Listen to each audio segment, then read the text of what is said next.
For making this recipe, you need to take 200 grams of sweet corn, steam it in a double boiler, and then cook it for 10 to 15 minutes until the corns become soft and fluffy. Once the corns are thoroughly cooked, remove them in a bowl.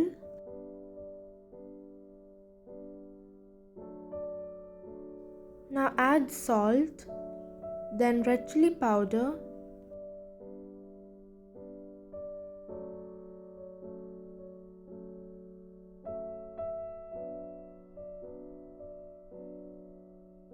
and then pour some melted butter,